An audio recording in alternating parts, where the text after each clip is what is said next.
ప్రతిరోజు దాని గురించి ఆలోచన చేసి ఏకంగా ఎన్నికల్లో మేనిఫెస్టోలో చెప్పిన హామీలన్నీ 99% అమలు చేసిన పాలన ఏదైనా జరిగింది అని అంటే అది వైఎస్ఆర్సీపీ పాలన అని చెప్పడానికి గర్వపడతాను.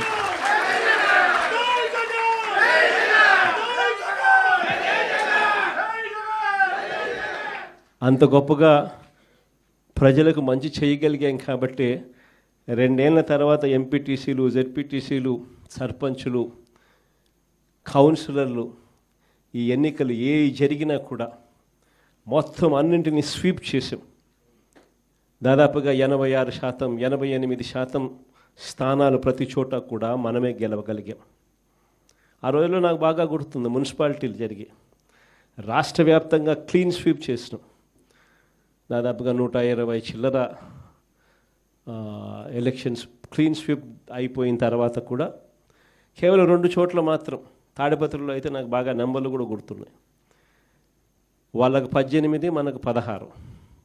కేవలం మనకు వాళ్ళకు తేడా 2. మన ఎమ్మెల్యే అన్నాడు లాగేద్దాం సార్ అన్నాడు. నా దగ్గరికి వచ్చి లాగేద్దాం అన్నాడు. ఎమ్మెల్యే నేను హౌస్ అరెస్ట్ చేయించిన. నేనే స్వయంగా మన ఎమ్మెల్యేని హౌస్ అరెస్ట్ చేశాడు. ఎన్నిక సవ్యంగా జరిగించిన.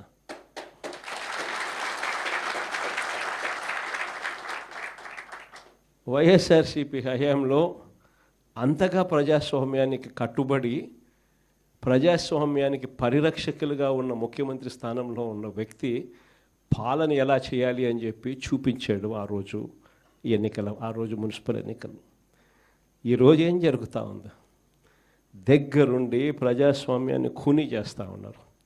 దగ్గరుండి ముఖ్యమంత్రి స్థానంలో ఉన్న వ్యక్తి కుప్పంలోనే తాను ఇదే పని చేస్తూ రాష్ట్ర వ్యాప్తంగా ప్రతి చోట కూడా ఇదే చేయమని చెప్పి తన ప్రతి ఎమ్మెల్యే అభ్యర్థికి, తన నియోజకవర్గాల్లో ఉన్న వాళ్ళందరికీ కూడా ఇదే మాదిరిగా ప్రోత్సహిస్తూ ప్రజాస్వామ్యాన్ని దగ్గరుండి ఖూనీ చేస్తూ ఉన్నారు. ఇలాంటి చెడిపోయిన రాజకీయ వ్యవస్థలో విలువలకు తావిచ్చి విశ్వసనీయత అన్న పదానికి అర్థం చెబుతూ ప్రజల తరపున నిలబడడానికి సిద్ధమై ఎంపీటీసీలు లాంటి చిన్న పోస్టుల్లో ఉన్న వాళ్ళైనా, కౌన్సిలర్ల వంటి చిన్న పోస్టుల్లో ఉన్న వాళ్ళైనా, జెడ్పీటీసీలు వంటి చిన్న పోస్టుల్లో ఉన్న వాళ్ళైనా ఏకంగా చంద్రబాబు నాయుడు గారి ముఖ్యమంత్రి స్థానంలో ఉన్న వ్యక్తికి కూడా, అయ్యా చంద్రబాబు, రాజకీయాలు నీ మాదిరిగా కాదు చేయాల్సింది, మమ్మల్ని చూసి నేర్చుకో అని చెప్పి చంద్రబాబు నాయుడికి గుణపాఠం చెప్పే పరిస్థితిలో రాజకీయాలు చేసిన మీకు హ్యాట్స్ ఆఫ్ చెప్తూ సెల్యూట్ చేస్తా ఉన్నా.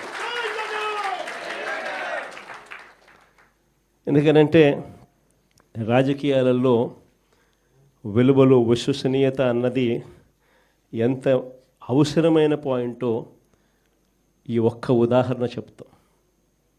ఈరోజు నేను ఒకటే చెప్తా ఉన్నా, కళ్ళు మూసుకొని కళ్ళు తెరిచేసరికి సంవత్సరం అయిపోయింది. మరో 3 సంవత్సరాలు కూడా కళ్ళు మూసుకొని కళ్ళు తెరిచేసరికి మరో 3 సంవత్సరాలు కూడా అయిపోతుంది.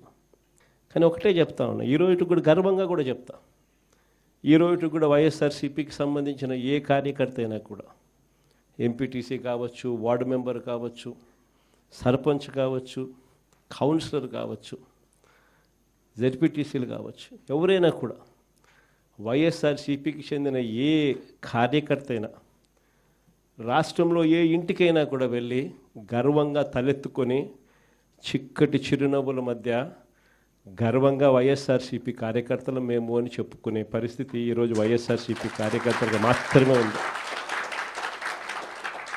నేను అడుగుతా ఉన్నా ఈరోజు చంద్రబాబు నాయుడును, మహానాడు అని చెప్పి పెద్ద పెద్ద డ్రామాలు చేస్తూ ఈరోజు ఏదో పెద్ద ప్రోగ్రాములు పెడతారు. నేను అడుగుతా ఉన్నా, మీ వేదికపై నుంచి నీకు చెప్పే ధైర్యం ఉందా? మీ కార్యకర్తలను గడప గడప తిప్పే ధైర్యం మీకుందా అని అడుగుతా ఉన్నా ఇదే చంద్రబాబు నాయుడు. కారణం, తెలుగుదేశం పార్టీకి సంబంధించిన ఏ కార్యకర్త అయినా కూడా గడప గడప ప్రోగ్రాం చేస్తూ ఏ ఇంటికి వాళ్ళు వెళ్ళినా కూడా ఆ ప్రతి ఇంట్లోనూ కూడా చంద్రబాబు నాయుడు గారు ఎన్నికలప్పుడు ఇచ్చిన మేనిఫెస్టో ఆ ప్రతి ఇంట్లో వాళ్ళ దగ్గర కాపీ ఉంది. ఆ ఎన్నికల మేనిఫెస్టో వారి ఇంట్లో కాపీ ఉంది. ఎన్నికలప్పుడు వీళ్ళు పబ్లిసిటీ ఇస్తూ వీళ్ళు మర్చిపోతారేమో అని చెప్పి 1కి 2 సార్లు 3 సార్లు 4 సార్లు కార్యకర్తలందరినీ కూడా తిప్పుతూ ప్రతి ఇంటికి వెళ్ళి వీళ్ళు చెప్పిన మాటలు ప్రతి ఇంట్లోనూ కూడా ప్రజలకు గుర్తుంది. వీళ్ళు ఇచ్చిన బాండ్లు ప్రతి ఇంట్లో కూడా ఈ రోజుకి ఉన్నాయి. ఒకవైపున చంద్రబాబు ప్రభుత్వం ఇచ్చిన ఏ హామీని నెరవేర్చకుండా సూపర్ 6లు సూపర్ 7లు గాలి కుదిలేసి 143 హామీలను పూర్తిగా పక్కకు వదిలేసి ఇంతకుముందు చెప్పినట్టుగా చిన్న చిన్న హామీలు, ఏది బస్సు, ఇది పెద్ద హామీ కూడా కాదు, చిన్న చిన్న హామీలు. మా కడపలో మహిళలందరూ ఎదురు చూస్తూ ఉన్నారు, ఎప్పుడెప్పుడు చంద్రబాబు ఇది చెప్తాడా, ఎప్పుడెప్పుడు ఇది అయిపోతుందా, విశాఖపట్నం పోయి అట్లా రావచ్చు కదా, పొద్దున పోయి సాయంత్రానికి విశాఖపట్నం రావచ్చు కదా అని చెప్పి మా వాళ్ళందరూ ఎదురు చూస్తూ ఉన్నారు. ఇటువంటి చిన్న హామీలు కూడా పట్టించుకునే పరిస్థితులు. గ్యాసు, అది ఇంకొక చిన్న హామీ. ఆ గ్యాస్ కూడా కనీసం ఆ సిలిండర్లన్నీ కరెక్ట్గా ఇచ్చినాడంటే అది మోసమే. ఇటువంటి చిన్న చిన్న హామీల దగ్గర నుంచి మొదలు పెడితే 143 హామీలకు గతి లేదు, సూపర్ 6కు గతి లేదు, సూపర్ 7కు గతి లేదు. మరోవైపున చూస్తే రాష్ట్రంలో పరిస్థితి ఎలా ఉంది? మరోవైపున వ్యవస్థలన్నీ పూర్తిగా నిర్వీర్యమైపోయిన పరిస్థితి. చదువులు పూర్తిగా